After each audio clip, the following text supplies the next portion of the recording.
more volunteers to talk to again today about the kind of work that they're doing, but they've got more work to do, not just in Romania, but in China. We'll hear all about that in a little while. First of all, let's have a look at a bit of film. Now, some of this film is very upsetting and it's very sad, but keep watching because you'll see the transformation that can come about in people's lives with hard work. Have a look at this.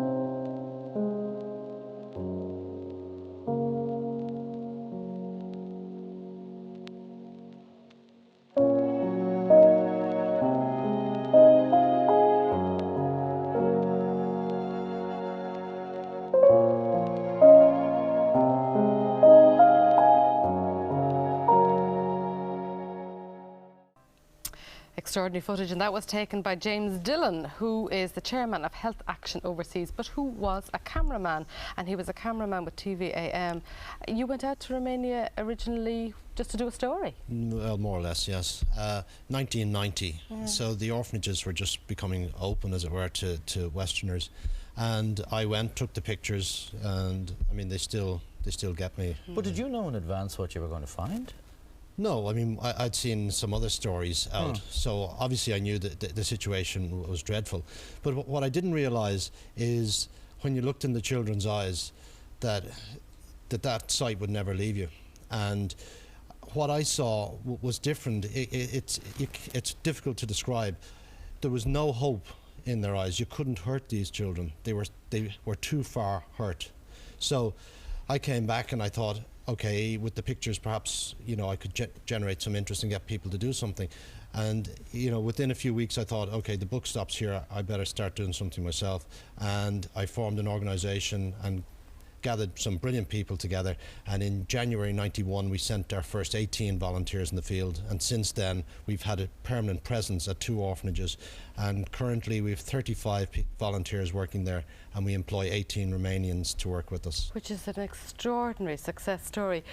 With James as well, we've also got Sinead Davern, who's a returned volunteer nurse, and Serena Hayes, who's a midwife and also a returned volunteer. What brought you out? Sinead, what brought you out? Well, I went out first in '93, and it was because of a tutor that I had in the matter, Charlotte Brown. She brought back footage of Romania when she was there in '92, and it was slides that she'd taken. And I couldn't believe what she'd shown me. There was just children there sitting in cots, and things she described were absolutely horrific. And I just said, I always said I would do a year's voluntary work. And she said, would you come out and give a year to Romania?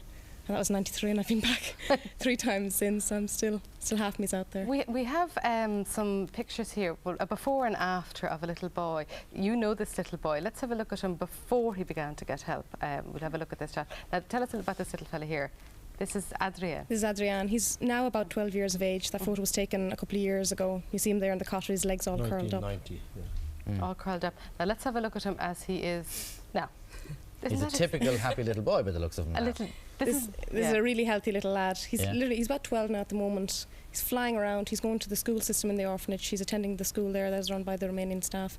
He's a little helper. He's great. He's a bit popular, is he? Very popular. He's just a favourite. He'll come up to you every day and he'll say, like, can I help you this? Can I do this? Can I help you do that? He was great. The way that he was all curled up there, almost in a fetal position initially, the first shot that we saw of him there.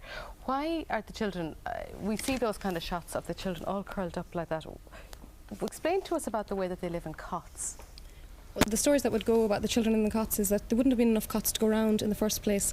And if you had 3 or 4 children, to make room, you put them all in the cots, and they curled up in a fetal position, just like a little baby, to make room for themselves. And if they weren't taken out, and this is what the story was, there wasn't enough helpers there to take them out, to stimulate them, the children's limbs would stay contracted in that position. So they ended up with contractors in their legs, brought up like this, and over a period of time it's set that way. And in the result, then they need physio, they need operations to straighten their legs. But as they got bigger, they weren't moved on to bigger beds or bigger... No. Once it was decided that they were what was called a crib child, they stayed in that cot, and they were thought to be, as they said, irrecoverable. They wouldn't recover from it. Was that ignorance, do you think? That they just didn't understand what was going on? They didn't see them because they were in these orphanages, and because they were what they called abnormal. They didn't see them as children, they didn't see them as individuals. Is that it, really? It's so, when you go out there first, you see, the footage I saw at the very beginning, I would have been quite young, you see these children, you think, you see all these babies in cots, you think, I'm going to go out here and I'm just going to love every child instantly, which is completely, you arrive out there and you meet, well in my case, over 100 children, every single one of them, and the hardest thing is the way they treated them initially. It's so different to what they've done through education and through what Babies of Romania Health Action Overseas now has done for them.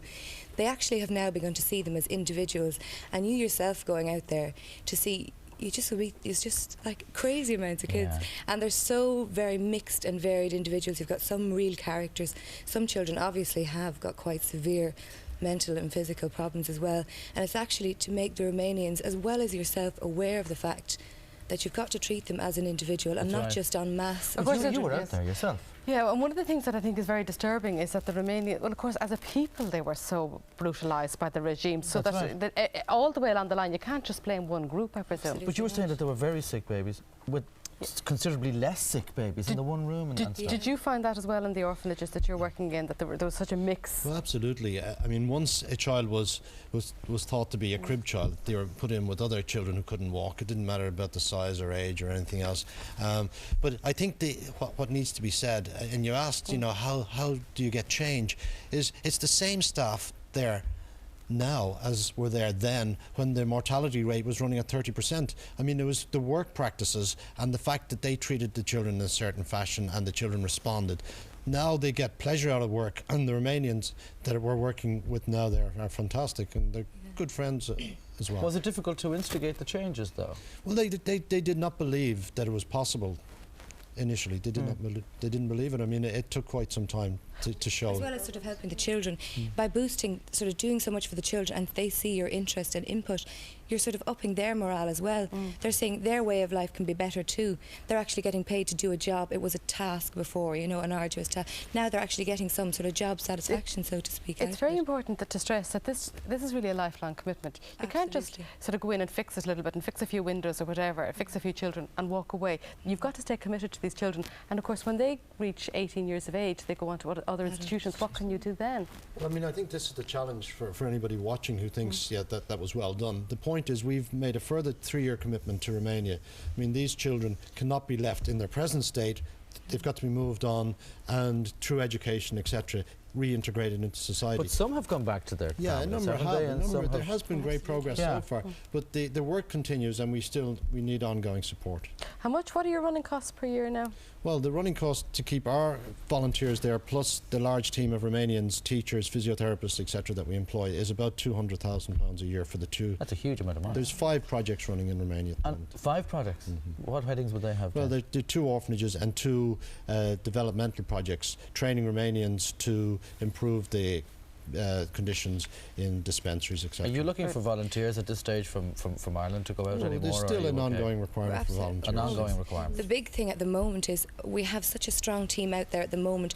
While your numbers will fluctuate, you know, throughout the year, there's a big team on the ground out there.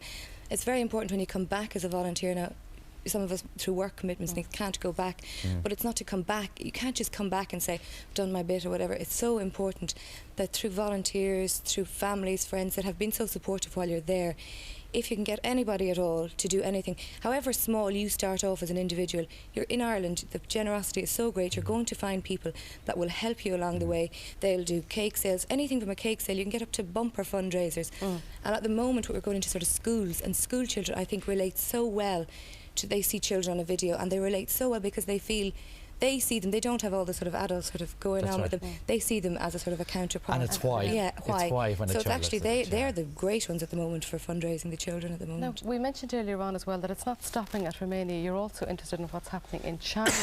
There's going to be, there's a documentary, a Channel 4 documentary called Return to the Dying Rooms that is causing some controversy at the moment. It's going out on RTE on Thursday, the 8th of February at 10:10. Just wanted to show you an extract of that. This was filmed in an orphanage in China. Let's have a look at this first. Then, from under one of the towels drying on a cot, we heard a cry.